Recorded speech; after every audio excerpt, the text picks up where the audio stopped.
Thank you Kavya, আমাকে সঠিক পথটা দেখানোর জন্য। সরি গীতা, ফিরতে হলো, কিচ্ছু করার নেই রে। ঠিকই বলেছে, শত্রুর ওপর নজর না রেখে তার ক্ষতি করা যাবে না। Thank you my dear sister, thank you.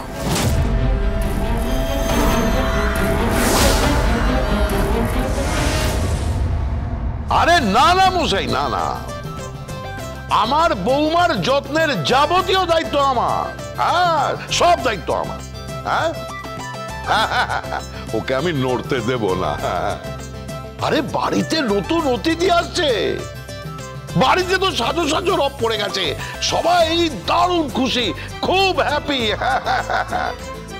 আরে বৌমা আমার মায়ের মতো, মাকে আমি মাথায় করে রাখবো। এই পরিবারকে ও সবচেয়ে বড় উপহার দিচ্ছে ওর সন্তানকে। হ্যাঁ, না না, আমি তো মেয়ে চাইছি। হ্যাঁ, এই ঘরের মধ্যে মা লক্ষ্মী আসবে, বুঝতে পেরেছেন?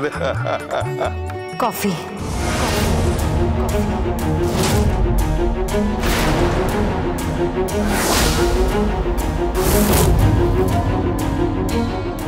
আমি আপনাকে পরে ফোন করছি। তুমি তুমি কোত্থেকে এলে? উমা, আমি তো অনেকক্ষণ আগেই এসেছি। হ্যাঁ, আপনি একজন পুরুষ মানুষ, আর একজন অন্তঃসত্ত্বা মহিলার যত্ন খেয়াল এসব আপনি রাখতে পারবেন? তার জন্য তো বাপের বাড়ি থেকে মা দিদি কাউকে না কাউকে দরকার হয়, তাই না? আমি দিদি এসেছি, আর আমি তো ওর মায়ের মতো, তাই না? তাই আমি এসেছি। মায়ের মতো? তুমি মায়ের মতো? 24 ঘন্টা কাটেনি, 24 ঘন্টার মধ্যে তুমি সুর পাল্টে ফেলছো। তুমি বলেছো তোমাকে 1 কোটি টাকা, 4000 স্কয়ার ফিটের একটা ফ্ল্যাট, একটা দামি গাড়ি তোমাকে দিতে হবে, আমার ছেলেকে ডিভোর্স করে দিয়ে তুমি চলে যাবে। আর আজ তুমি সুর পাল্টাচ্ছ। তুমি বাড়ি ফিরলে কেন? ওমা, বাড়ি ফিরবো না? অন্তত 9 মাসের জন্য আমি এখানেই থাকবো। হ্যাঁ, ওই ডিভোর্স এখন শিখে তোলা থাক, ব্যাস। আগে সন্তান হোক, তারপরে দেখা যাবে এই সমস্ত কিছু। বাবা, এই যে আমি আপনার কফিটা এখানে রাখলাম। দাঁড়াও,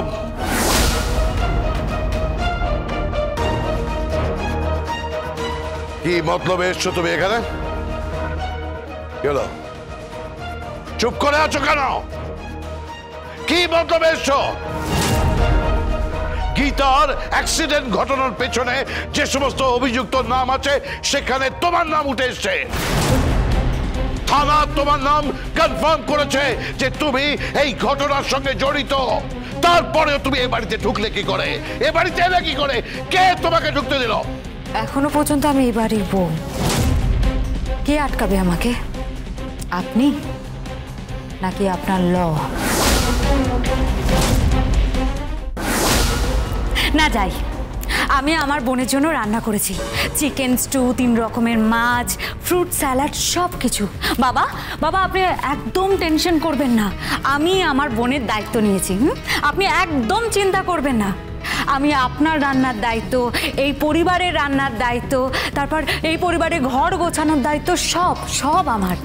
আর বাবা, আমি আর কিছুক্ষণ পরে গিয়ে আমার বোনের ঘর গুছিয়ে দেব, একদম সুন্দর করে গুছিয়ে দেব। আপনি যেরকম বলেছেন, ওই ঝাঁসি রানী লক্ষ্মীবাই, নেতাজি সুভাষচন্দ্র বসু, ভগবান শ্রীকৃষ্ণ, সমস্ত দেবতার মনীষীদের ছবি দিয়ে। আপনি তো বলেছেন তাতে তো চরিত্র গঠন হয়, তাই না বাবা? বাবা, আপনার কফিটা এখানে রাখা রইল, খেয়ে নেবেন, ঠান্ডা হয়ে যাবে কিন্তু। 1 মিনিট। তুমি খুব স্মার্ট হওয়ার চেষ্টা করছো, তাই না? তোমার মনের মধ্যে অন্য কোনো মতলব আছে। তোমাকে এখানে ঢুকতে দিল কে? কে ঢুকতে দিল এখানে? গীতা, গীতা, বাবা, গীতা, বাবা শুনুন বাবা, বাবা।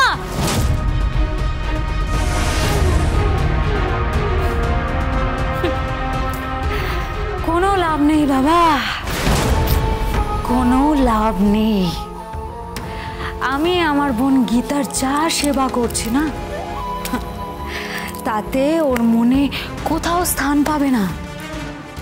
যে অ্যাক্সিডেন্টটা যে অর্গানাইজ করেছিল সে আর কেউ নয়, তারই দিদি। গীতা, তোর কপালটা বড্ড চওড়া রে। তুই তোর বাচ্চা আবার আবার বেঁচে গেলি। যাই হোক, আমার হাতে অনেক সময় আছে, 9 মাস, 36টা সপ্তাহ।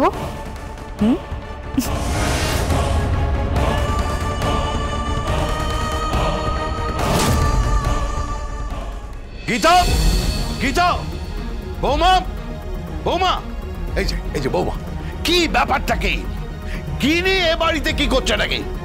বাবা, দিদি এই বাড়িতেই থাকতে চায়, এই পরিবারে ও ফিরতে চায়, ওর স্বামীর কাছে ফিরতে চায়। বাবা, মিথ্যে কথা এসব।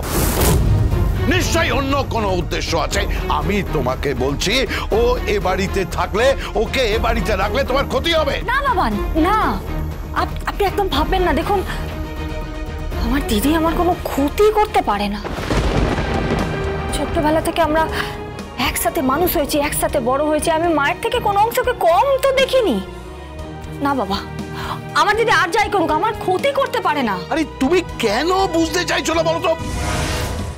থানায় যে তদন্ত চলছে তোমার অ্যাক্সিডেন্টের ব্যাপারে, তাতে তোমার দিদির নাম আছে।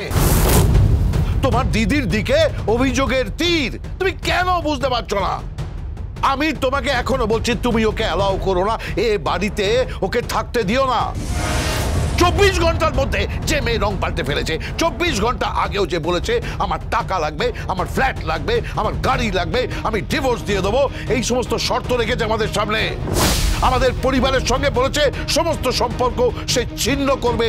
সে হঠাৎ করে এ বাড়িতে চলে এসছে, নিশ্চয়ই অন্য কোনো কারণ আছে। আমি তোমাকে বলছি, তুমি আমার কথা শোনো, শোনো তুমি আমার কথা। তুমি আমার কথা শুনলে তোমার মঙ্গল হবে। তুমি ওকে বাড়ি থেকে চলে যেতে বলো। আপনি কাকে চলে যেতে বলছেন?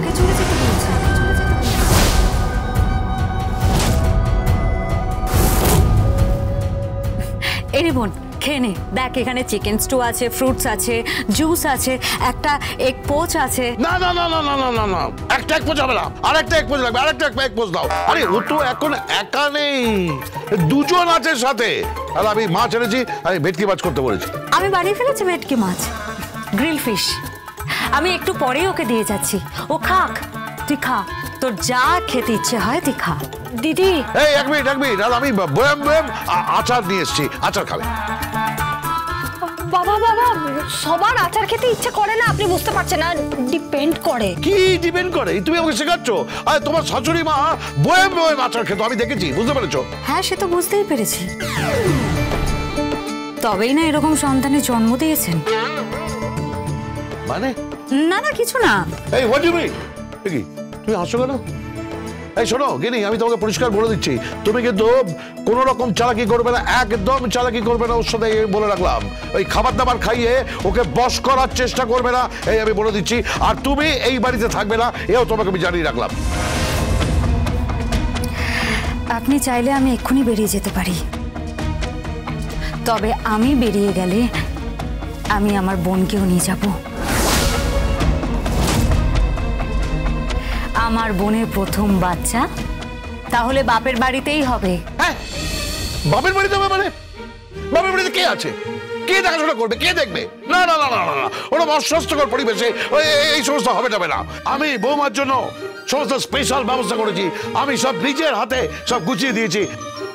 এই দেখো, এই ঘরে সব আমি ছবি টাঙিয়ে দিয়েছি। হ্যাঁ,